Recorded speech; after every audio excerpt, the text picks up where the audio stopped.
Capítulo primero, que trata de la condición y costumbres del famoso y valiente hidalgo Don Quijote de la Mancha. En un lugar de la Mancha, de cuyo nombre no quiero acordarme, vivía no hace mucho un hidalgo de los de lanza ya olvidada, escudo antiguo, rocín flaco y galgo corredor. Consumían 3 partes de su hacienda una olla con algo más de vaca que carnero, ropa vieja casi todas las noches, huevos con torrezno los sábados, lentejas los viernes y algún palomino de añadidura los domingos. El resto de ella lo concluían un sayo de velarte negro y para las fiestas calzas de terciopelo con sus pantuflos a juego, honrándose entre semana con un traje pardo de los más finos. Tenía en su casa una ama que pasaba de los 40 y una sobrina que no llegaba a los 20, y un uso de campo y cuadra que lo mismo ensillaba el rocín que tomaba la podadera. Frisaba la edad de nuestro hidalgo los 50 años. Era de complexión recia, seco de carnes, enjuto de rostro, gran madrugador y amigo de la casa. Se imaginaba al pobre, ya coronado por el valor de su brazo, por lo menos del imperio del trapisón. Y así, con estos tan agradables pensamientos, llevado del extraño gusto que en ellos sentía, se apresuró a poner en práctica lo que deseaba. Y lo primero que hizo fue limpiar unas armas que había sido de sus bisabuelos, que, cubiertas de orín y llenas de moho, hacía largos siglos que estaban puestas y olvidadas en un rincón. Sino morrión simple, pero esto no suplicó su maña, porque hizo con unos cartones una especie de media celada, que encajada con el morrión daba el pego de celada entero. Luego, para probar si era consciente y podía correr el riesgo de una cuchillada, sacó su espada y le dio 2 golpes, y ya con el primero deshizo en un momento lo que había hecho en una semana. Y no dejó de parecerle mal la facilidad con la que había hecho pedazos, así que para quedar a salvo de este peligro, tornó a hacerla de nuevo, poniéndole unas barras de hierro por dentro, de tal manera que él quedó satisfecho de su resistencia y sin querer probarla de nuevo, la reputó y tuvo por celada finísima de encaje. Le pasaron en imaginar qué nombre le pondría, porque según se decía a sí mismo, no era razonable que caballo de caballero tan famoso y tan bueno él de por sí estuviese sin nombre conocido.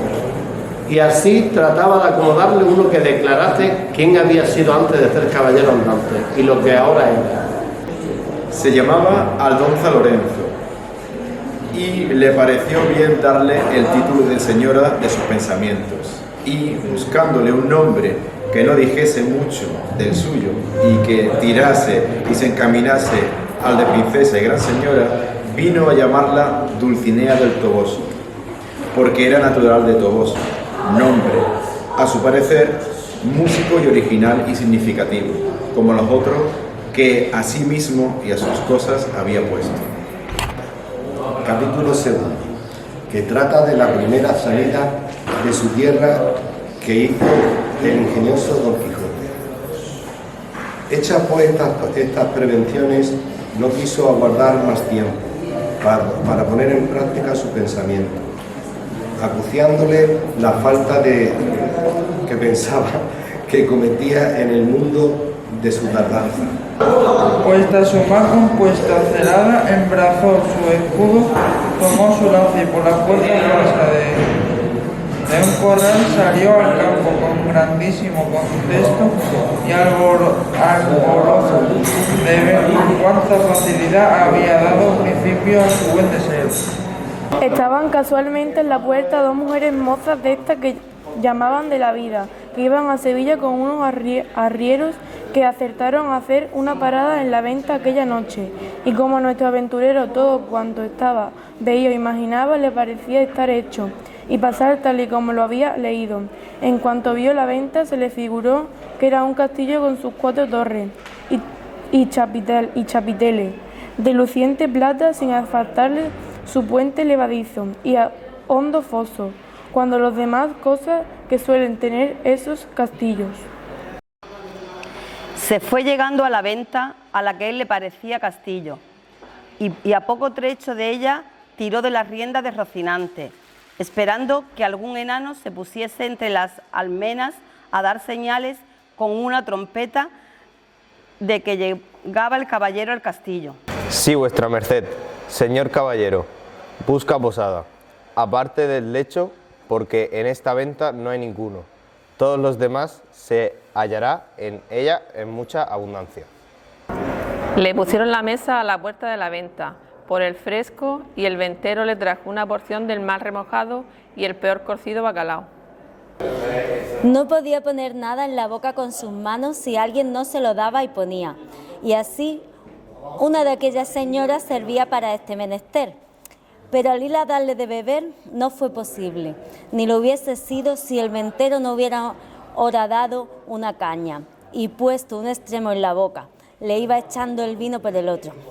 Y todo esto lo sufría con paciencia, con tal de no romper las cintas de la celada. Capítulo 3, donde se cuenta la graciosa manera que tuvo Don Quijote de armarse caballero. Y así, fatigado por este pensamiento, abrevió su venteril y limitada cena, y acabada, llamó al ventero y, encerrándose con él en la caballeriza, se hincó de rodillas ante él. Le dijo también que en aquel castillo suyo no había capilla alguna donde poder velar las armas, porque la habían derribado para hacerla de nuevo, pero que en caso de necesidad él sabía que se podían velar en cualquier parte y que aquella noche las podría velar en un patio del castillo, y que por la mañana, Dios mediante, se harían las debidas ceremonias, de manera que él quedase armado caballero, y tan caballero que no se pudiera serlo más en el mundo. Le dijo también en aquel castillo suyo no había capilla alguna donde poder velar las armas, porque la había derribado para hacerla de nuevo, pero que en caso de necesidad él sabía que se podía velar en cualquier parte, y que aquella noche las podría velar en un patio del castillo, y que por la mañana, Dios mediante, se harían las debidas ceremonias de manera que él quedase armado caballero. Contó el ventero a todos cuantos estaban en la venta la locura de su huésped, la vela de las armas y la ceremonia de armarle caballero que esperaba. Al ruido acudió toda la gente de la venta, y entre ellos el ventero. Viendo esto, Don Quijote embrazó su escudo y, echando mano a su espada, dijo: «Oh señora de la fermosura, esfuerzo y vigor del debilitado corazón mío, ahora es tiempo de que vuelvas los ojos de tu grandeza a este tu cautivo caballero, que está esperando tan gran aventura». Todo se lo creyó Don Quijote y le dijo que él estaba allí dispuesto a observarle y que le concluyese a la mayor brevedad posible, porque como lo acomodase de nuevo después de ser armado caballero. Advertido y medroso de esto, el castellano trajo entonces un libro de donde hacía el asiento de la paja y cebada que daba los ariedos. Y con un cabo de vela que le traía un muchacho, y con las dos ya dichas doncellas, se llegó a donde estaba Don Quijote, a quien mandó hincarse de rodillas. Y leyendo en su devocionario, haciendo como que decía alguna devota oración, en mitad de la lectura alzó la mano y le dio sobre el cuello un buen golpe, y tras él, con su misma espada, un gentil espaldarazo, siempre murmurando entre dientes como que rezaba. Hecho esto, mandó a una de aquellas damas que le ciñese la espada, y ella lo hizo con mucha desenvoltura y discreción, aunque fue menester no poca para no reventar de risa a cada punto de la ceremonia. Pero las proezas que ya habían visto del noble caballero les tenían la risa a raya. Al ceñirle la espada, dijo la buena señora: Dios haga a vuestra merced muy virtuoso caballero y le dé ventura en lides. Capítulo 4. De lo que le sucedió a nuestro caballero cuando salió de la venta. A la del alba sería cuando Don Quijote salió de la venta tan contento, tan gallardo, tan alborozado por verse ya armado caballero, que el gozo le reventaba por las cinchas del caballo. Mire vuestra merced, señor, lo que está diciendo. Dijo el muchacho que mi amo no es caballero, ni ha recibido orden de caballería alguna, que es Juan Aldudo, el rico, el vecino de Quintanar. Poco importó eso, respondió Don Quijote, que puede haber aludos caballeros, además cada uno es hijo de sus obras. Es verdad, dijo Andrés, pero este amo mío, ¿de qué obra es hijo negándome mi soldada y mi sudor y trabajo? No los niego, hermano Andrés, respondió el labrador, pero dadme el gusto de veniros conmigo, que yo juro por todas las órdenes de caballería que hay en el mundo, pagaros, como tengo dicho, un real detrás de otro y aún perfumados. Del perfume os esimo, dijo Don Quijote, dádselos en reales, que con eso me contento, y más os vale cumplirlo, como lo habéis jurado, si no, por el mismo juramento os juro que volveré a buscaros y a castigaros, y aunque os escondáis más que una lagartija, acabaré encontrando. Y si queréis saber quién os manda esto, para quedar más formalmente obligado a cumplirlo, sabed que yo soy el valeroso Don Quijote de la Mancha, el desfacedor de agravios y sin razones, y quedad con Dios, y no se os aparte de las mientes lo prometido y jurado, so pena de la pena pronunciada. Y diciendo esto, picó a su Rocinante, y en un momento se apartó de ello.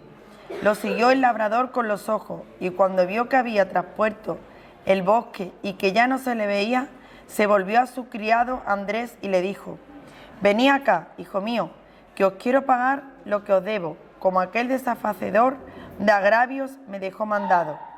Voto por eso, dijo Andrés, y qué acertado andará vuestra merced en cumplir el mandamiento de aquel buen caballero que 1000 años viva, que según este valeroso y de buen juez, vive Roque que sí no me paga, volverá y ejecutará lo que dijo. También yo voto por eso, dijo el labrador, pero por lo mucho que os quiero acrecentar la deuda por acrecentar la paga. Y asiéndolo del brazo, lo tornó a atar a la encina, donde le dio tantos azotes que lo dejó por muerto. Lo llevaron sin dilación a la cama, y examinándole las heridas no le hallaron ninguna, y él dijo que todo era molimiento, por haberse dado una gran caída con Rocinante, su caballo, combatiéndose con 10 jayanes, los más desaforados y atrevidos que pudieron hallarse en gran parte de la tierra. Dijo el cura, ¿hay ya jayanes en lanzas? Por la señal de la cruz, que yo los quemaré mañana antes que llegue la noche. Le hicieron a Don Quijote 1000 preguntas, y a ninguno quiso responder otra cosa sino que les diese de comer y le dejase dormir, que era lo que más le importaba.